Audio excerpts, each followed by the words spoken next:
Museum Galuh Imbanagara. Siapa yang pernah datang ke sini? Atau mungkin ada yang namanya saja baru dengar? Yuk ikuti perjalanan kita. Sekali-kali kita kepoin sejarah Galuh dari Museum Galuh Imbanagara. Sebelum lanjutin videonya, jangan lupa tekan tombol subscribe-nya ya.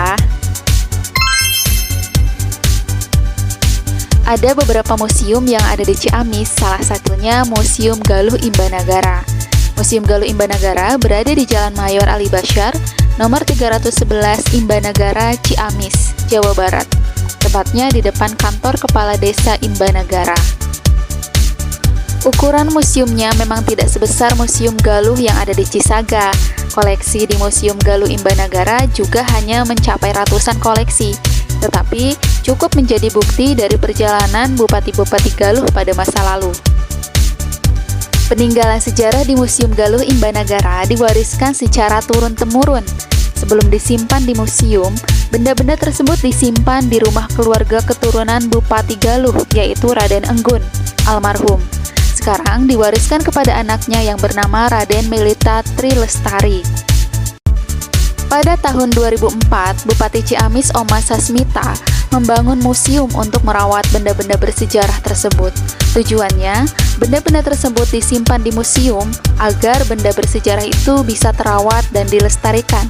Meskipun begitu, perawatannya masih secara swadaya.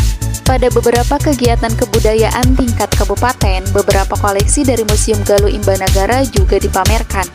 Nah, ini adalah lokasi dari Museum Galuh Imbanagara Ciamis. Saat masuk ke dalam museum, kita akan melihat benda-benda yang tersusun di dalam lemari dan sebagian di meja serta di dinding. Benda-bendanya tersusun cukup rapi, meskipun beberapa bendanya terlihat sudah berdebu. Benda yang dipajang ada foto-foto Ciamis zaman dulu.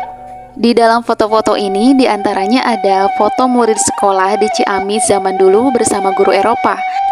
Ada juga pabrik minyak kelapa Guam Hin di Ciamis. Foto ini diambil antara tahun 1925 sampai tahun 1933. Salah satu di antaranya juga ada foto alun-alun Ciamis zaman dulu.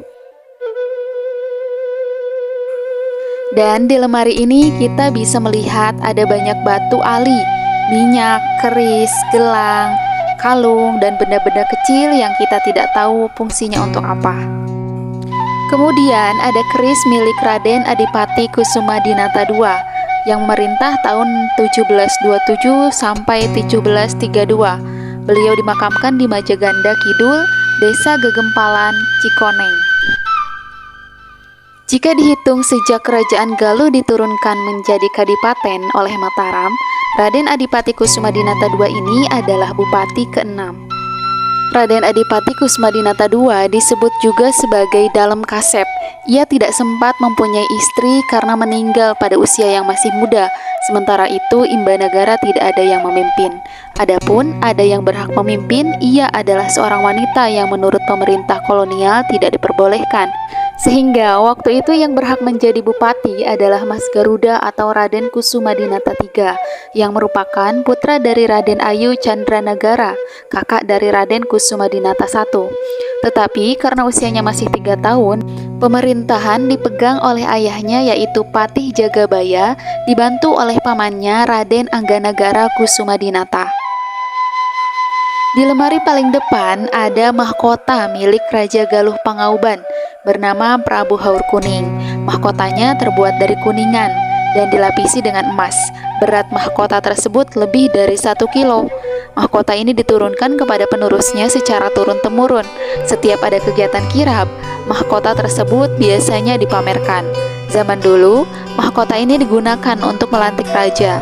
Setelah kerajaan Galuh berubah jadi kadipaten, mahkota ini juga biasanya digunakan saat pelantikan pimpinan daerah. Yang terakhir dilantik dan menggunakan mahkota ini adalah Bupati Kusuma Subrata, dan sekarang mahkota tersebut sudah tidak digunakan lagi untuk pelantikan bupati. Di bawahnya ada senjata milik Raden Tumenggung Wiradikusuma.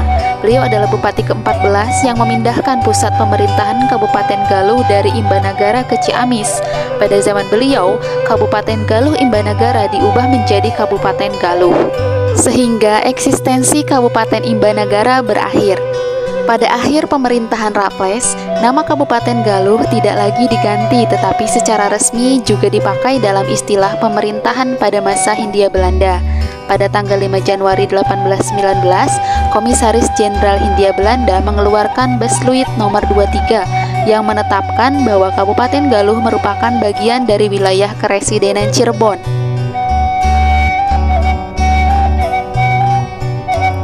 Di sini juga ada foto Adipati Panji Jayanegara dan keturunannya. Masa pemerintahannya pada tanggal 12 Juni 1642. Ia memindahkan pusat pemerintahan Galuh Gara Tengah ke Barunai atau Imbanagara. Ada juga benda-benda peninggalan dari Raden Adipati Kusuma Dinata I, berupa keris, golok, foto-foto, dan isim. Nama asli beliau adalah Mas Bani.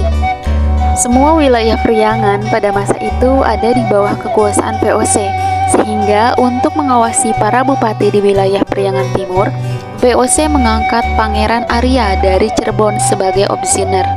Pada masa pemerintahannya, beliau mengeluarkan kebijakan yang berkaitan dengan Galuh, yaitu mengangkat Patih Cibatu sebagai Bupati Kawasen, karena dianggap sebagai menak tertua dan pandai.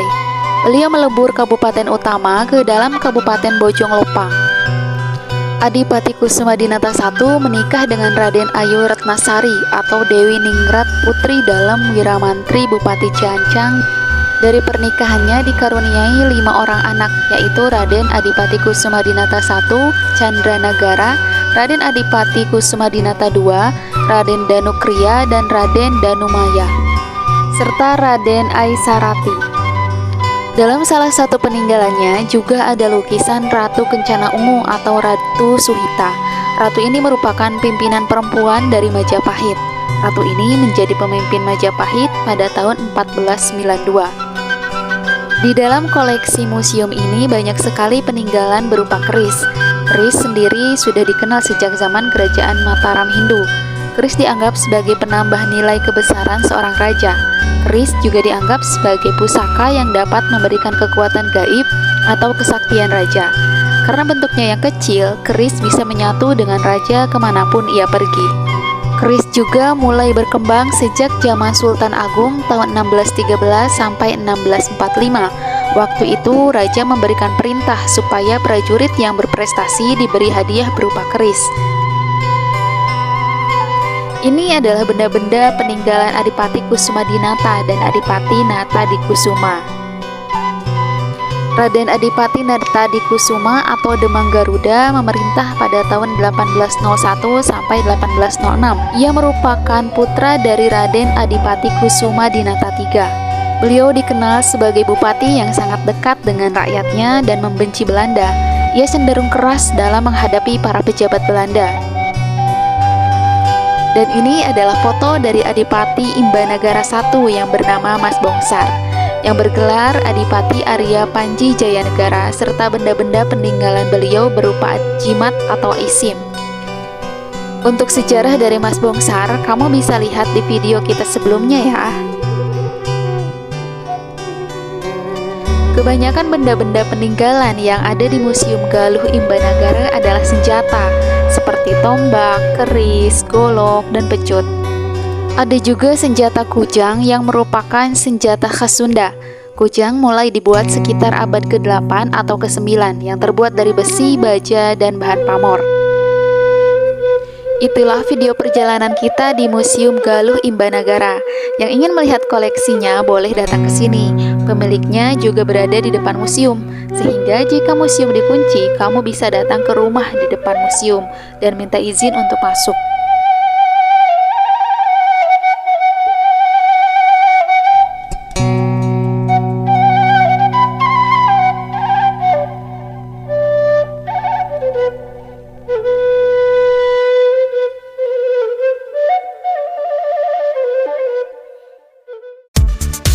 Sampai di sini dulu video kita hari ini. Wassalamualaikum warahmatullahi wabarakatuh.